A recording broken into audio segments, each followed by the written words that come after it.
이제 출생은 강릉에서 했지만 제가 어렸을 때 성장한 곳은 춘천이에요. 근데 춘천에는 그 시청 광장에서 시민들을 위안하는 그 시민 위안의 밤이라고 있었습니다.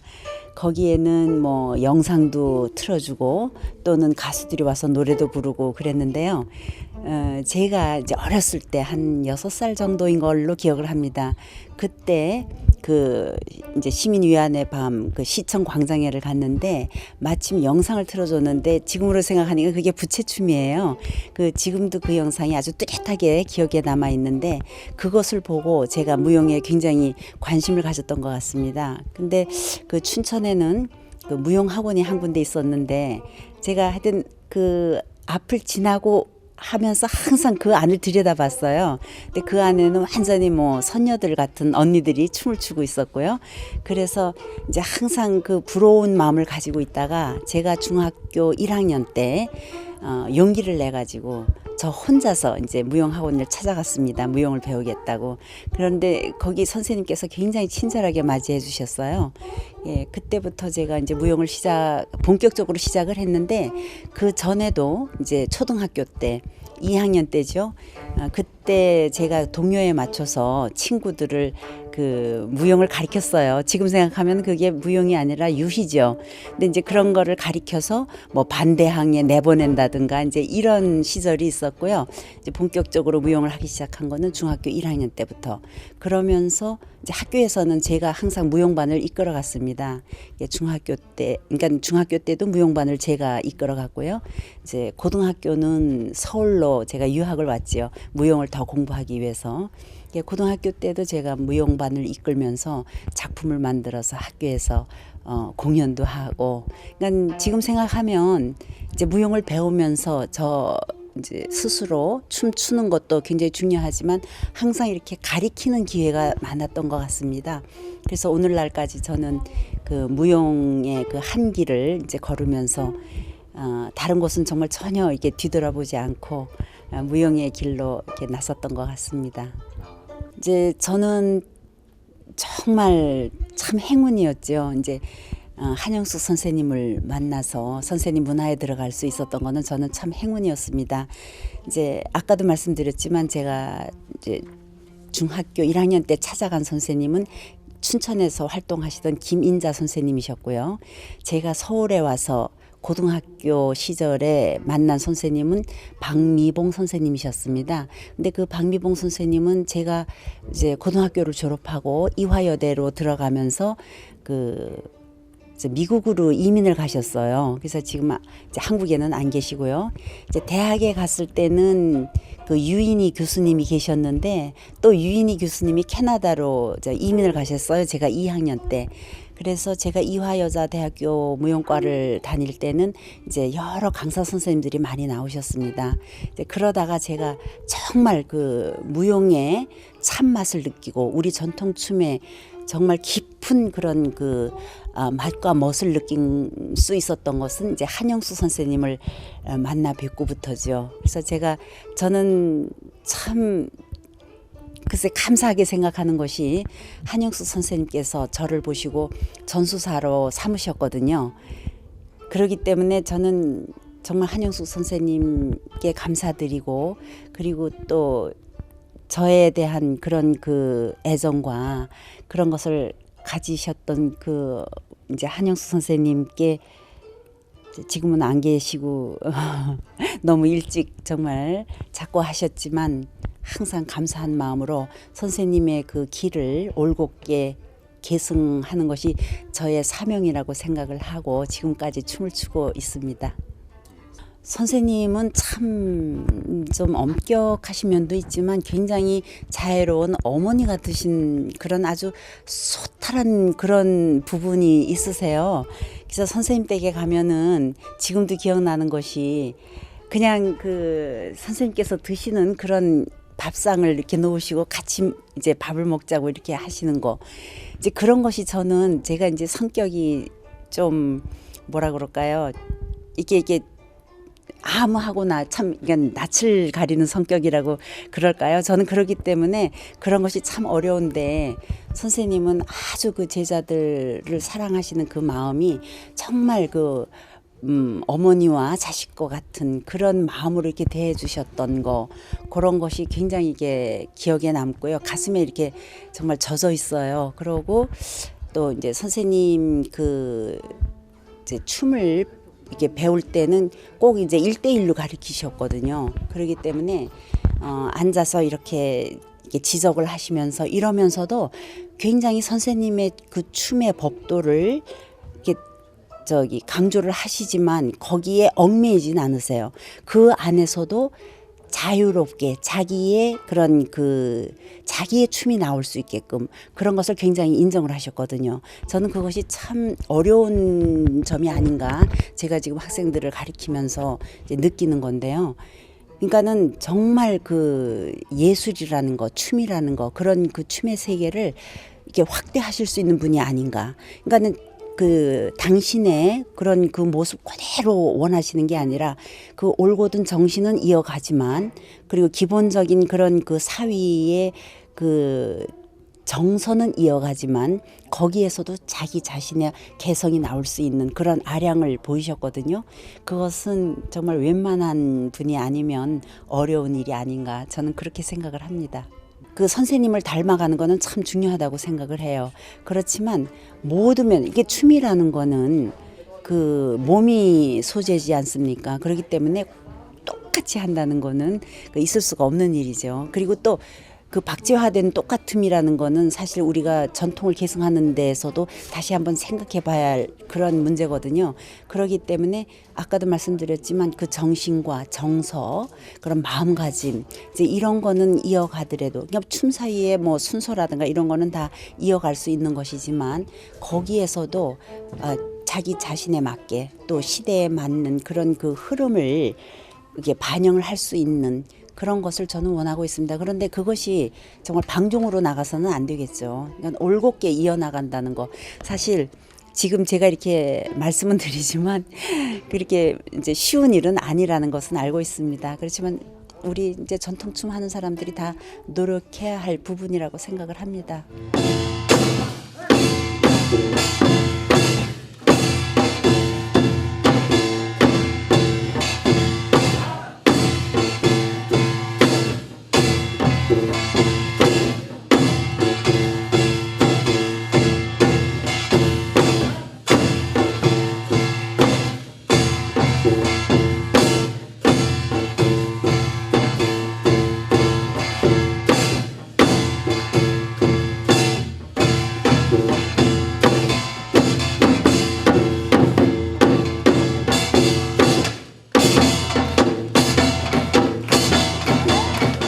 한영수교 태평무, 이거는 이제 뭐 여러분들도 다 아시겠지만 그 한성준 옹께서 경기도 당붓에서 나오는 그런 장단을 이렇게 취합하시고, 그다음에 우리 그 민속춤 그 정수를 다 이렇게 한데 모아서 작품화한 것입니다. 근데 이제 그 내용은 나라의 태평성대를 기원하는 그런 춤인데요. 이 태평무의 특징은 장단이 굉장히 다양하고 독특합니다. 그러니까 우리 전통춤에서 그 흔히 들어볼 수 없는 뭐 푸살이라든가 또는 터벌림이라든가 올림체, 또 도살풀이, 자진몰이, 뭐 이게 장단이 굉장히 다양하고 이게 흔히 들어볼 수 없는 장단이기 때문에 장단만 들어도 굉장히 심취할 수 있는 그런 부분이고요.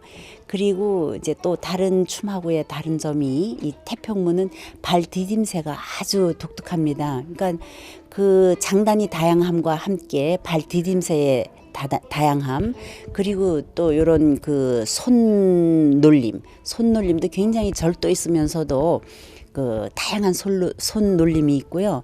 그러니까는 정말 다른 춤에서는 찾아볼 수 없는 아주 그런 그 테크니컬한 면이 많이 있습니다. 근데 우리 전통 춤의 그 특히 이제 한용수 선생님 춤의 특징이 뭐냐 하면은 굉장히 절제를 한 부분이죠. 그러니까 절제를 하면서 거기에서 아주 단아하고 깨끗한 그런 맛이 우러져 나오는데요. 이 태평무는 그런 절제 또는 아주 우아함 그런 그 이렇게 품격이 굉장히 이렇게 높은 그런 부분이 있으면서도 그 발동작이라든가 손놀림이라든가 이런 데서 아주 다양하고 독특하고 흥이 있는 그런 그 디딤새가 다른 춤에서는 아마 찾아보기 어려운 그런 부분이라고 얘기할 수가 있습니다. 예, 저도 이 태평무를 정말 계속 추어오면서 우리 춤의 그 다양함 또 우리 춤의 그런 그 뭐라 그럴까요? 그 다양하고 아주 독특한 그런 점에서 가장 그 대표격이 될 수 있는 춤이 그 태평무가 되지 않을까 하는 생각도 합니다. 왜 그러냐면은 아까도 얘기했지만 장단에서 아주 독특하고요. 그 장단에 의한 그 발놀림은 우리 한국 춤에서는 참 찾아보기 힘든 춤이거든요. 그래서 이런 그 태평무가 정말 우리 그 많은 사람들이 사랑하고 많이 추어지고 이럼으로써 우리 한국 무용의 영역이 더 확대되지 않을까 저는 그렇게 생각을 합니다. 근데 이제 그 제가 처음 선생님한테 태평무를 배울 때는 그 선생님이 이제 젊으셨어요. 젊으셔가지고 발 디딤새라든가 이렇게 이게 살짝 이 도약하는 그런 부분이 있었거든요. 근데 이제 나중에 선생님이 이제 연세가 드시고 그 다음에 이제 가르치실 때는 그런 부분이 많이 이제 그 약화가 됐다 그럴까요? 이제 그게 조금씩 이렇게 변해가는 그런 거를 볼 수가 있는데요. 그래서 이 태평무는 한용수 선생님께서 이제 저에게 처음으로 가르쳐 주신다고 말씀을 하셨거든요. 그래서 제가 처음으로 이제 이 태평무 선생님의 태평무를 배우면서 선생님의 모든 그런 그 아주 그 가지고 계신 그런 많은 춤사위들을 거기에 내포하셔서 가르쳐 주셨어요. 근데 그 이후에는 이것이 많이 이제 이게 섬세하고 이게 잦은 가락이라든가 약간씩 이런 도약이라든가 이런 것이 많이 없어졌기 때문에 저는 처음 선생님이 가르쳐 주신 그 태평무를 그대로 이어갈 수 있는 그런 그 사명감이라 그러면은 좀 그렇겠지만 제 나름대로는 그거를 정말 빠짐없이 이제 이어가야 되겠다는 생각을 가지고 그 부분을 굉장히 주안점을 두고 있어요. 그래서 이제 제가 하고 있는 태평무나 저희 제자들이 하고 있는 태평무나 그다음에 이제 제가 또 1년에 한 번씩 강습회를 하기 때문에 많은 분들이 오셔서 또 태평무를 배우고 가시는데요. 거기에서는 그런 아주 잦은 그 가락, 그 잦은 몸놀림, 발디딤, 또 여기에 살짝 그 도약하는 거 이제 그런 거가 굉장히 이게 중요 부분으로 등장하고요. 이제 거기에 앞서서 가장 중요한 거는 그 호흡의 조절. 호흡의 조절이 안 되고는 우리 춤의 그런 절제라든가 이런 기품이라든가 이렇게 나올 수가 없거든요. 그리고 정말 보는 사람들이 그 안에 빨려 들어가기 위해서는 그 추는 사람의 그 내적인 흐름이 이게 표현이 안 되고는 공감을 할 수가 없는 거죠. 그래서 저는 가장 중요하게 생각하는 것이 그런 그 내적인 흐름. 그 흐름을 나타내기 위해서는 그 호흡의 조절이 굉장히 중요하다고 생각을 합니다. 그래서 그런 점에 주안을 두고 그러고 정말 그 자기 자신이 그 춤을 이렇게 즐기면서 출 수 있게끔. 그러니까는 뭐 이렇게 해야 된다는 어떤 그 억압적인 것보다는 정말 스스로 그 춤이 좋고 그 춤을 사랑하고 즐기고 이러면서 춤을 출 수 있게끔 마음을 우선 이렇게 열게 하는데 좀 중점을 두고 있다고 할까요? 저는 지금까지 그래왔듯이 그냥 제가 맡은 일 열심히 하고 그리고 제가 출 수 있는 한 열심히 춤을 추고 그리고 또 가리키는 것을 저는 굉장히 뭐 이게 중요하게 생각을 해요. 그래서 하여튼 제 성의껏 이제 지도하고 제 기회가 된다면은 이제 춤을 추고 그런데 이제 보통 분들은 사실 무대 위에서 춤추다가 쓰러지는 것이 원이라고들 말씀들을 많이 하시지만 저는 그런 원은 안 가지고 있거든요. 저는 제가 할 수 있는 범위 내에서 춤을 추고 그다음에 제가 이렇게 더 이상 보여드릴 게 없다 그러면은 저는 추고 싶지 않아요. 그 이후에 또 저희 뭐 후배들 제자들이 또 얼마든지 좋은 분들이 나오셔서 또 출 테니까 저는 아무튼 제가 할 수 있는 한 지금 현재 있는 상황에서 최선을 다하는 거 그것이 저의 목표입니다.